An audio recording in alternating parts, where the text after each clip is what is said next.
Custo de vida, emprego e desemprego, cesta básica, tarifas públicas, salário mínimo. Agora, na Brasil Atual, a análise do DIEESE. Clemente Ganslúcio, diretor técnico do DIEESE. Bom dia, Clemente. Bom dia, Marilu. Bom dia, ouvintes. Clemente, by phone hoje, né? Já tô sentindo. Exatamente. Por telefone. Estou aqui em Salvador hoje. Você fica sempre com inveja de onde que eu tô. Sempre, danadinho aí nas praias de Salvador. Pois é, isso. Eu tô na praia, né? Só na praia, no sol. Parece até tá aí, né? Debaixo do coqueiro, né? Com Exatamente, um debaixo do ar-condicionado aqui em cima da minha cabeça. Isso sim, né? Um monte de papelada para estudar, né, Clemente? Exatamente, um monte de sala, sem ver sol, sem ver mar, sem ver nada.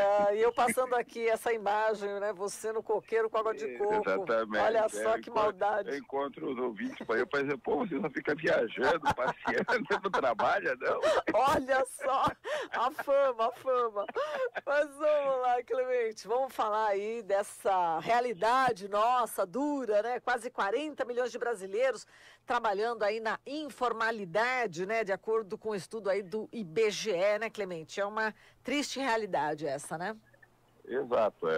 Os dados do IBGE mostram que a precarização do mercado de trabalho vem aumentando porque os postos de trabalho estão sendo gerados na economia brasileira são predominantemente postos de trabalho ou de assalariados sem carteira ou de trabalhadores autônomos, trabalhadores por conta própria, emprego doméstico, todos eles, na sua grande maioria, trabalhadores sem proteção social. De cada 10 postos de trabalho criados de trabalhador autônomo, conta própria, trabalhadores assalariados, 8 são sem registro em carteira ou sem contribuição previdenciária e somente 2 em cada 10 têm algum tipo de proteção com esse tipo de vínculo. Que são esses vínculos que mais crescem. De cada 5 postos de trabalho criados na economia, 4 são postos de trabalho de trabalhador autônomo, conta própria, emprego doméstico e, portanto, a grande maioria dos postos gerados são postos com baixíssima proteção social, com um nível de precarização muito alto, especialmente jornadas de trabalho extensas, muitas vezes com condições de trabalho extremamente precárias, portanto, sem o nível de proteção no local de trabalho para esse tipo de atividade adequada, e a combinação de jornadas extensas e baixa precarização muitas vezes leva a que as condições de trabalho criem uma diversidade muito grande para o trabalhador, problemas relacionados à segurança e à saúde no trabalho e assim por diante.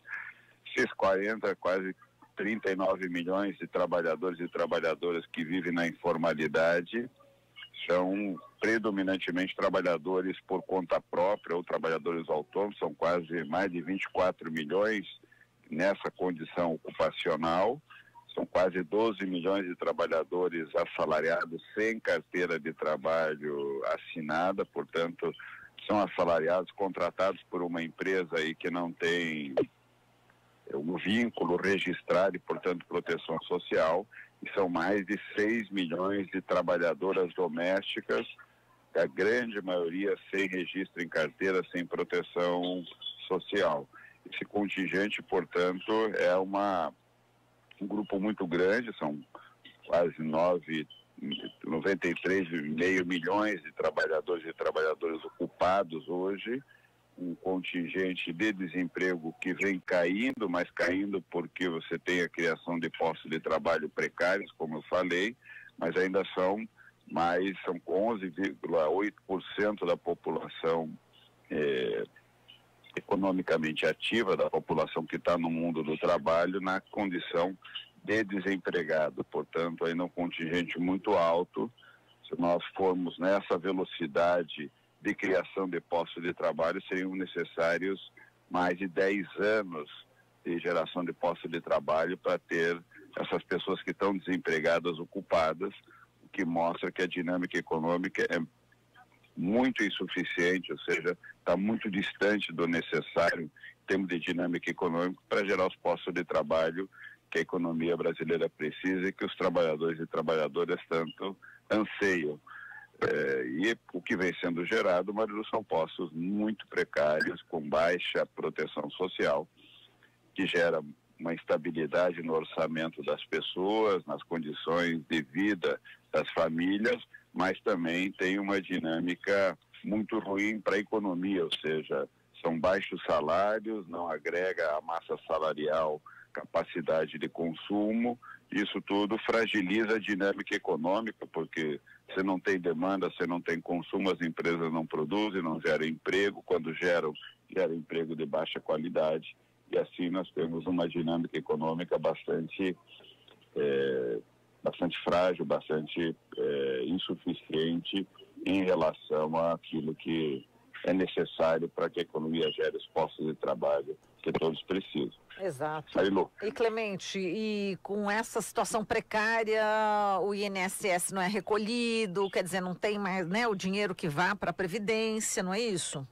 Exatamente. Uma situação como essa, no qual a dinâmica é uma dinâmica de precarização com baixa contribuição à Previdência, tem dois efeitos dramáticos. De um lado, o trabalhador, ao não contribuir, não adquire o direito de se aposentar e de ter a proteção social, seja na aposentadoria, seja se ele, por aventura, se acidentar e não tem o afastamento, se a mulher estiver grávida, não vai ter o afastamento maternidade, ou seja, não tem a proteção social durante a vida laboral também.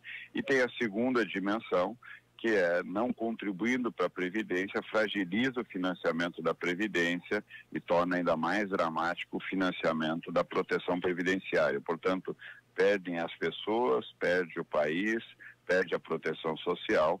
Esse tipo de posto de trabalho, na verdade, é uma regressão civilizatória impressionante, ou seja, o país, ao invés de estar alargando a sua proteção social, vem restringindo a proteção social, fragilizando a proteção e fragilizando o financiamento que a Previdência Social oferece por meio da contribuição que todos deveriam fazer, sejam os empregadores, sejam os trabalhadores.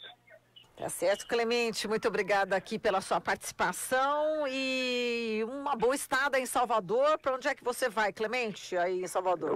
Hoje eu estou aqui reunido com o pessoal do consórcio do Nordeste, discutindo, conversando aqui a perspectiva do consórcio do Nordeste e logo voltando para São Paulo. Perfeito, tá certo. O consórcio do Nordeste, que importante ação essa, no momento que o Brasil atravessa, né, Clemente?